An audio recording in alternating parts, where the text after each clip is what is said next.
Charlie lies to Claire, saying he's going to check the feng shui of Issac's client's villa. After getting permission, he boards the Concorde to Beirut to rescue Melba. Pollard calls.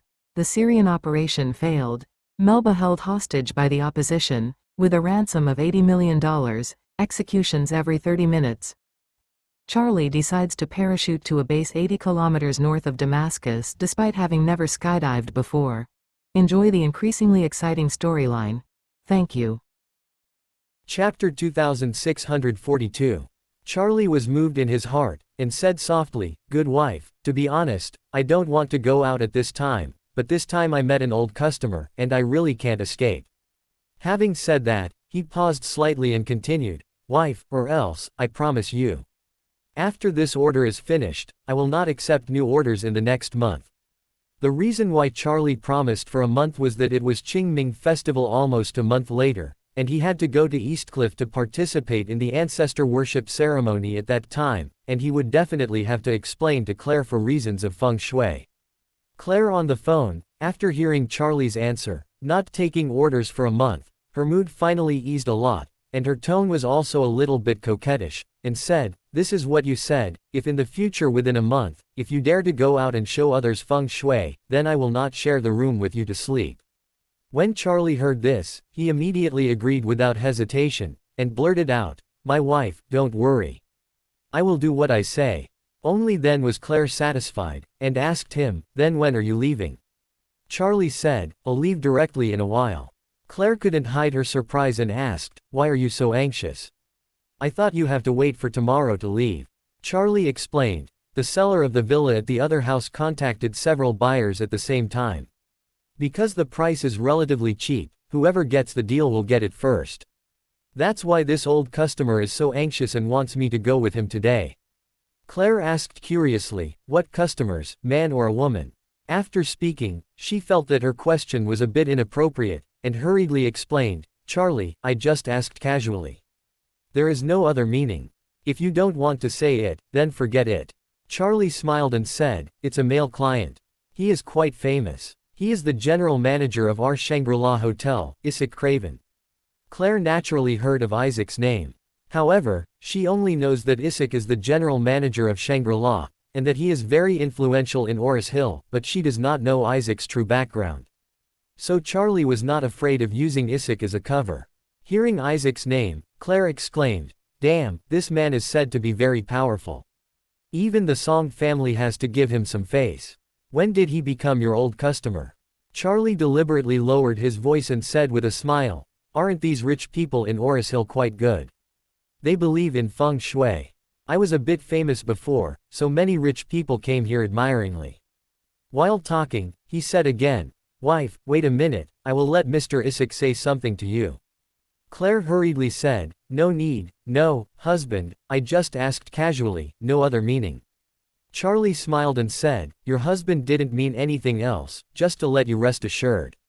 With that, he said to Issac, "Mr. Issac, please talk to my wife." Issac hurried over and said seriously, "Mrs. Wade, I am Issac. Mr. Wade will go with me this time, and I hope you don't mind." Claire hurriedly said, "If I don't, I won't, I hope you all go well." Charlie said at this time, "My wife, we are going to leave immediately, so I would say to you bye for now." Claire said hurriedly, "Then you must pay attention to safety when you are away, and remember to eat regularly." Charlie smiled and said, "Don't worry, I will take care of myself." Claire reluctantly said, "Then you go, I will continue to work hard, come back soon." "Sure, I will." Charlie also hung up the phone a little bit reluctantly, and then immediately said to Issac, "Arrange a helicopter, I'm going to the airport." When Charlie said that he was going to the airport, Issac subconsciously said, "Master, going now." Charlie blurted out, "What are you waiting for if I don't go now? The plane is estimated to have taken off. It will arrive at airport in less than 20 minutes. If the helicopter moves more slowly, the Concorde may arrive first."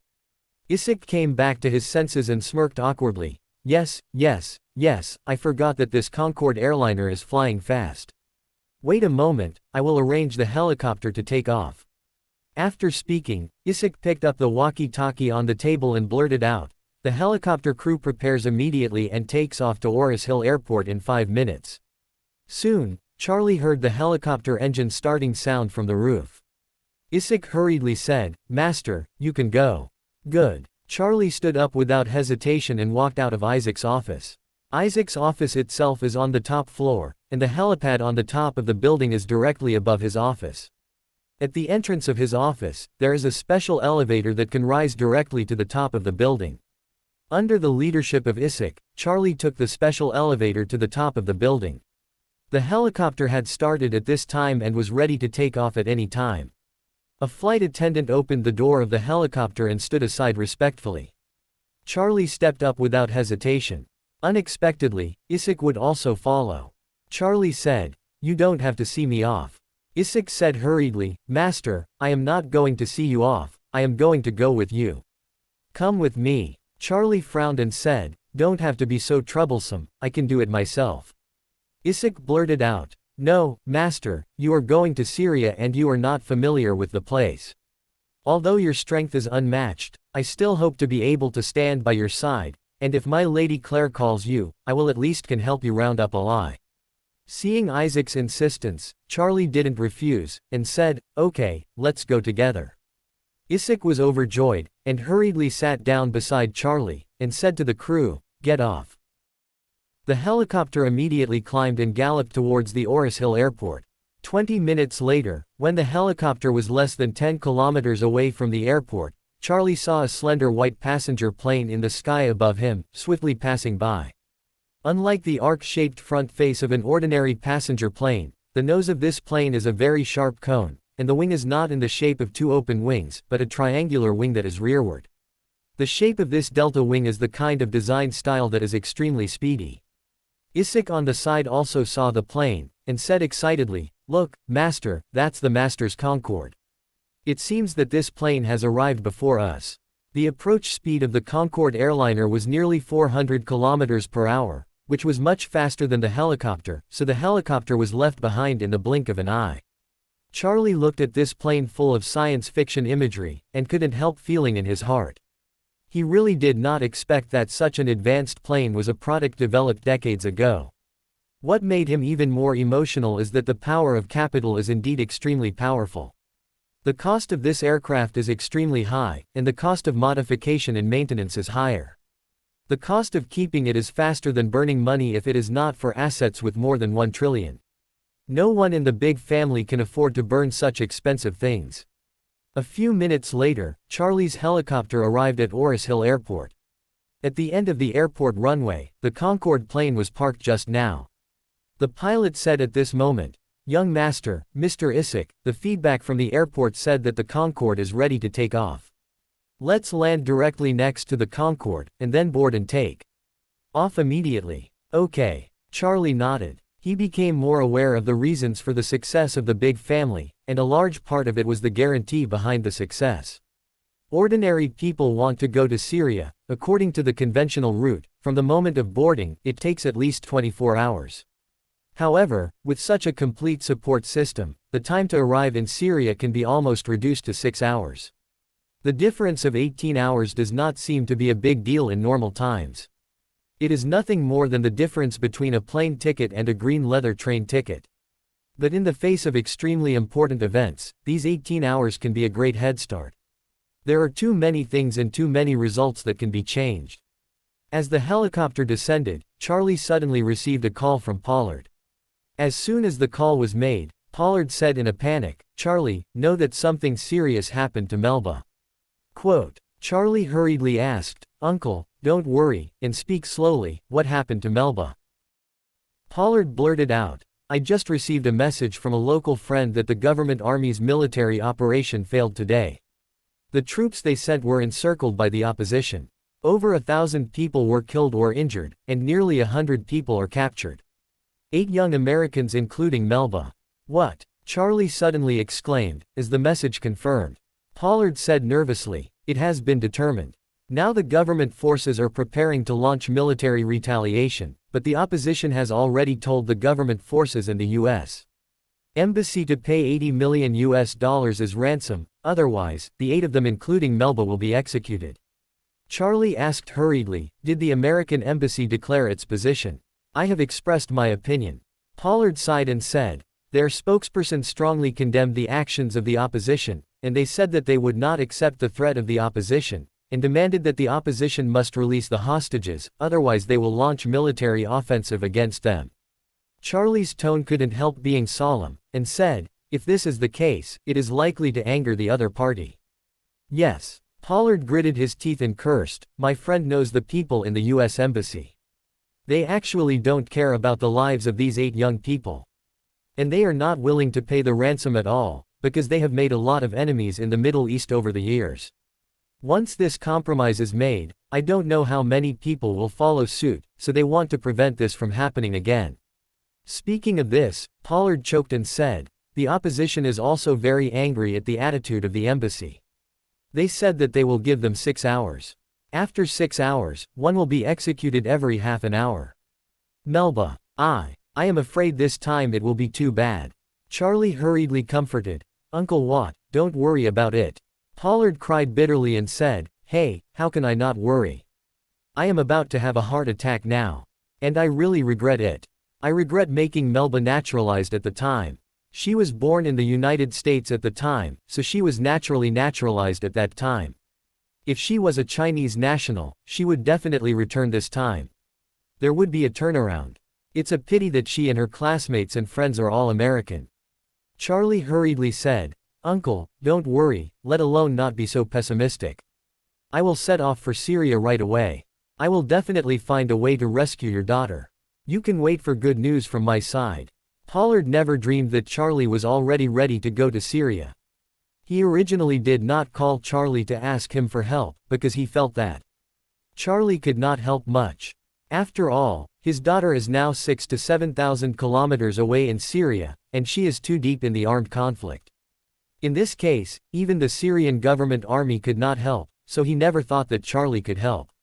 Pollard made this call to Charlie mainly to tell him the latest situation. Therefore, when he heard Charlie say that he was ready to go to Syria, he was shocked to speak. After a while, he subconsciously asked, Charlie, how would you go to Syria? That place is not even connected to civil aviation. Charlie had already stepped off the helicopter and stepped onto the slender Concorde in front of him. As he ran up the boarding stair car, he said to Pollard on the phone, I let the Wade family arrange the plane to fly to Beirut, the capital of Lebanon, and then enter Syria from Beirut. Pollard heard this and immediately said excitedly, Charlie, are you serious? Charlie said, of course, I'm already at the airport here, and will take off immediately. Pollard asked subconsciously, how long will it take to get to Syria? The opposition will start killing hostages in a few hours. I'm afraid you will toss it so far, but in the end, you still can't catch up. Charlie said, I borrowed the Wade family's Concorde, and I can get to Beirut in not more than 4 hours. In addition, I also asked the Wade family to prepare the resources and contacts there. After I land, I should be able to go directly to Syria. Kent is only a few tens of kilometers away from Syria, and should still be able to catch up. Pollard hurriedly asked again, then, can I come with you then? Charlie said, Uncle, time is running out. I will take off in 5 minutes. You can wait for my message here with peace of mind. I will definitely bring your daughter back safely. Pollard said gratefully, Charlie, thank you so much. After speaking, he asked again, Charlie, how do you plan to save Melba when you arrive in Syria? You promised Uncle that you must never try to risk yourself. In any case, you can't put yourself in a dangerous situation, do you understand?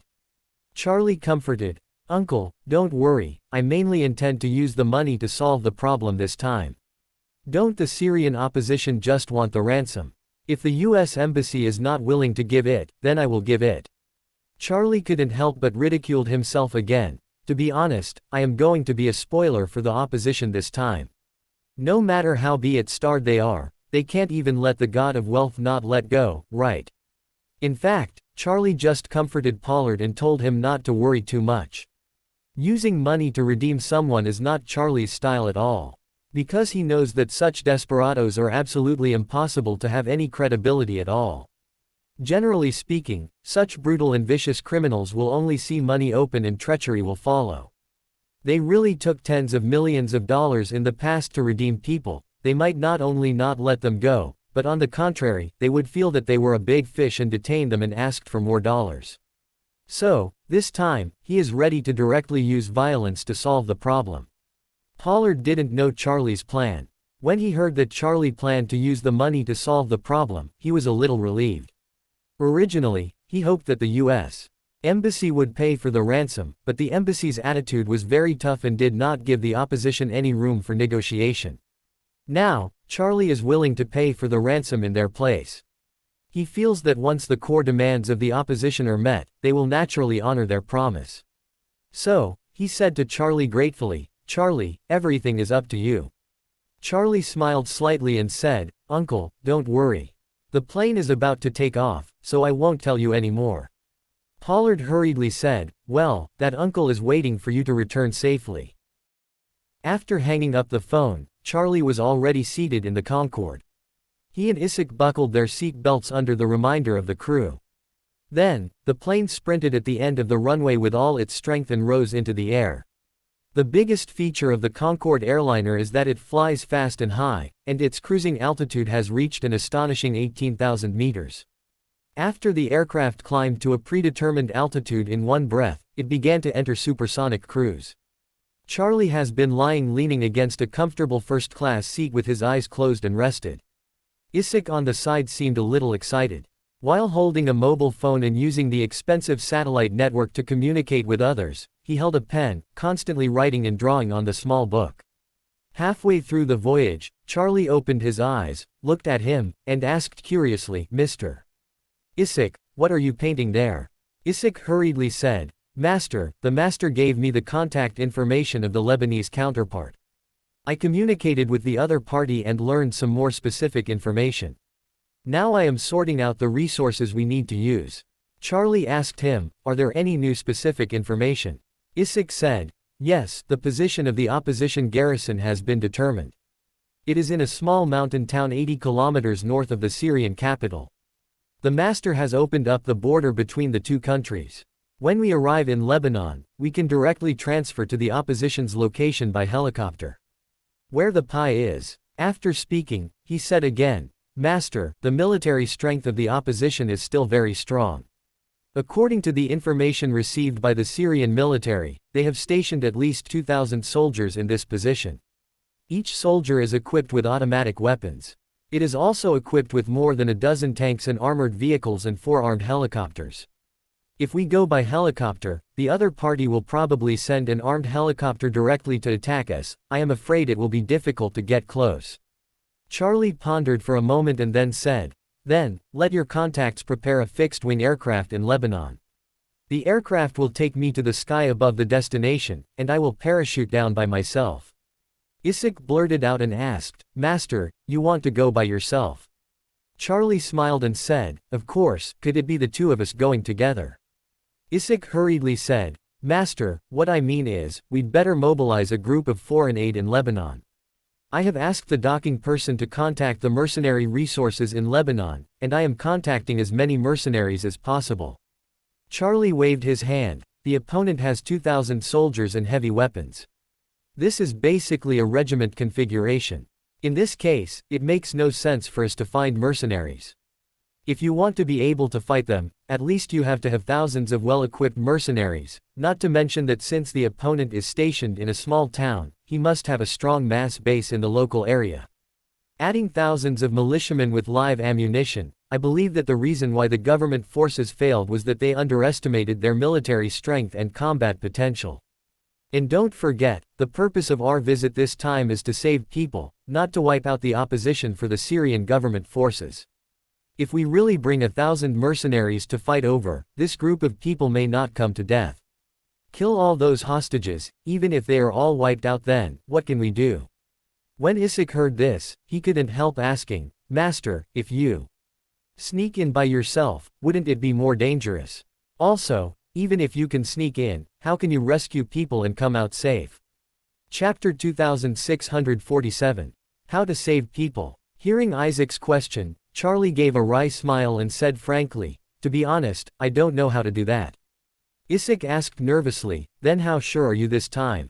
Charlie said seriously, I have never been to Syria. I don't know the individual strength and defensive level of the Syrian opposition. But judging from the situation you just said, the other party's paper data is still very strong, even if they are a little capable. It's impossible to take on thousands of soldiers with live ammunition, so I can only find a way to sneak in quietly. While speaking, Charlie sighed lightly and said, if I'm lucky, maybe I can sneak in, but if I'm not lucky, I might not even be able to get in. Issac was very worried and said, Master, if you go into the tiger's den by yourself, will your life not be in danger? What if the other party finds out? Charlie waved his hand and said, I still have the ability and confidence to protect myself, but it's hard to say whether I can rescue people smoothly. Issac asked again, Master, you said you want to skydive from a fixed-wing aircraft. Have you got any skydiving experience before? Charlie shook his head and said, No, I have had food and clothing problems all these years, so how can I experience skydiving? Isac's expression became even more nervous, and he said, Master, if you have no prior such experience, wouldn't it be more dangerous in this situation? As he said, he hurriedly said again, the information I received shows that the opposition's current air defense weapon is a Stinger air defense missile made by the United States. This missile can effectively shoot at a height of about 4 kilometers. The flight altitude of GD must be kept above 4,000 meters, which means that you have to skydive from a height of more than 4,000 meters, which is very difficult. Charlie asked humbly, then tell me specifically, what are the main difficulties for parachuting at a height of 4 kilometers? Issac explained, the first thing is to deal with the high altitude air pressure and low temperature, which is a test of the physical fitness of the skydiver. Charlie nodded. I believe there is nothing wrong with me in this regard, what about the others? Issac continued. In addition, it is to maintain the high altitude posture. You must ensure that your descent speed is moderate, not too slow, let alone too fast. This requires you to make reasonable use of your body and constantly adjust the air resistance in your posture. Charlie nodded and said, It sounds like it shouldn't be difficult, is there any more? Issac added, the other is the control of the timing of opening the parachute, and the control of the parachute after opening it. When you jump from a height of more than 4,000 meters, the high airflow is unstable. You have to constantly adjust the direction. Make sure you land at the predetermined location as accurately as possible. If you make a mistake, you may miss several kilometers or even dozens of kilometers. After speaking, Issac continued, yes, there is also the landing posture. Although usually watching others parachuting, it seems that the landing speed is not fast. In fact, at the moment of landing, the descending speed is still very high. This requires the skydiver to land. Make adjustments the moment before. If you don't control well, it's common to break your leg or break other body parts.